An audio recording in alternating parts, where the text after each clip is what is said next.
So I'm sitting down in a local barbecue joint with two of my buddies. They're telling me about an information security position under their security architecture group. And I'm looking at them thinking, man, I really don't want to do this. Those security guys were always trying to give me work, and it never really looked like they did anything themselves. But I was at a certain point in my life where I needed some things to change.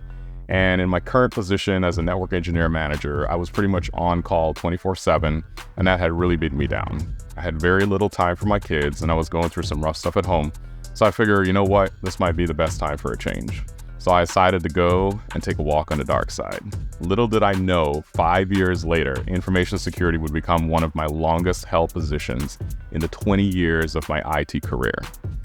My name is Solomon Longsworth, and you've tuned into Security Sol, and this channel is about me sharing my real-world experiences in the information security field.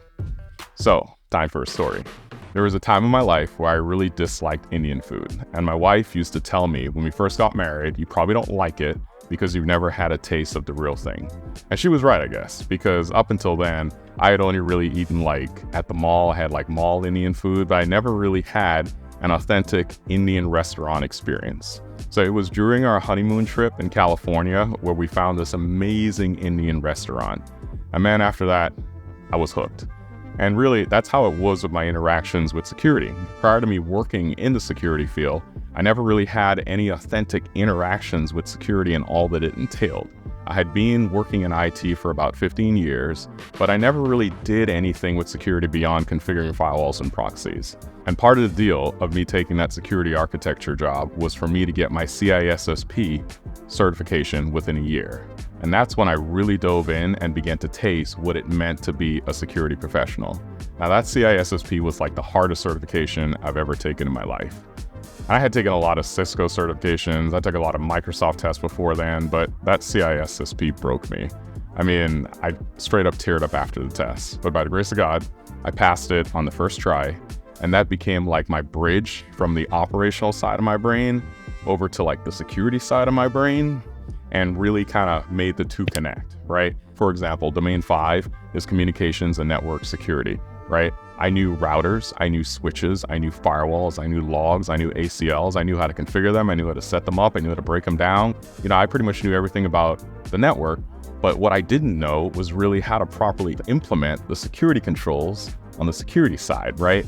I wasn't quite sure how to manage and how to keep that data safe, with all the tools that stored the data, that processed the data, and that transmitted the data. And as a security professional, your job is to protect that data, right? We keep that data confidential, we ensure its integrity, and we also make it accessible. He actually meant to say available. Accessible, available, tomato, tomato. Hey, get it right, Saul. So that's a bit of my story. So now let me give you something you can take away. Here's 3 things that I'm going to give you or share with you that will help you get into the information security field without any security experience. All right. Number 1, own your craft. Okay. I was a network engineer, just like I said, and I knew everything about routers, switches, firewall, blah, blah, blah, blah. Right. I owned it, and I got all the certifications. I had my CCNP, I had my CCNA, I had my CCNA data center, and a few more stuff before and after that. Right. Well, security was just a layer on top of everything that I was already doing operational, right? I was an expert at my operational tasks, and all I had to do was bridge it and learn how to secure all of those things that I was already working on, right? You can think of it as onions, right? You got all the operational tasks at this layer of the onion, and then you got all the security stuff, right, on the upper layers of the onion. It's very important that you know all the layers so that all the layers are there, because that completes the onion, right? So that's why if you're good at this area, when you finally break into the field, you'll be great at the other areas, the outer areas of security. The second part is get some certifications, right? The CISSP was pivotal for me. There are many entry-level certifications out there. CompTIA has a Security Plus. Cisco has a Cisco CyberOps Associate. Even ISC Square, that sponsors the CISSP, they've got the CC. And these are all great entry-level certs for you to get in. Now, I know there's a lot of you out there that probably don't believe in certs, but let me try and explain to you importance, right? Think of it as if you're taking a trip to a foreign country, let's say Spain, and you don't know an ounce of Spanish. When you get there, you're not going to know how to order food, you're not going to know how to call a cab, you're not going to know how to get to your hotel. right? You're going to be on your phone doing Google Translate the whole time. Now, let's say you went with a best friend or your wife, right? And they took the Spanish Plus, right? They got the basics from the CompTIA Spanish Plus. That's not a thing, but hypothetically. And now they know all the basics of speaking Spanish. They can order food. They can call a cab. They can get to their hotel, and they can pretty much enjoy their trip to Spain, all because they know very little of Spanish. They know the basics of Spanish. Well, think of if they get stuck there for a month or two, right? After a while, they're not only going to be able to order their food, they're going to be able to cook their own food, right? They're going to be able to dance, right, to the Spanish music. They're going to be able to become a part of that culture, all because they got the basics. And it's the same thing as if you take some certs, right?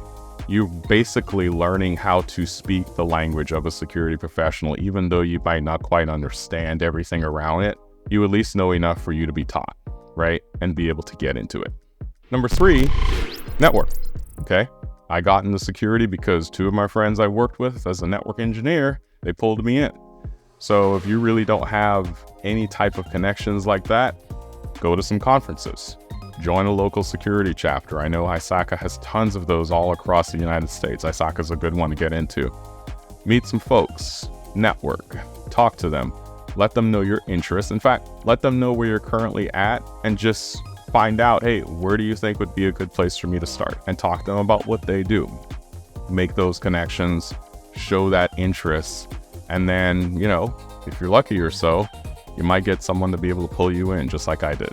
All right. So I appreciate you watching. I hope that was helpful. You know the drill. Hit the like button if you like it. And if you want to hear some more, hit subscribe. But thank you again, and Security Saul out.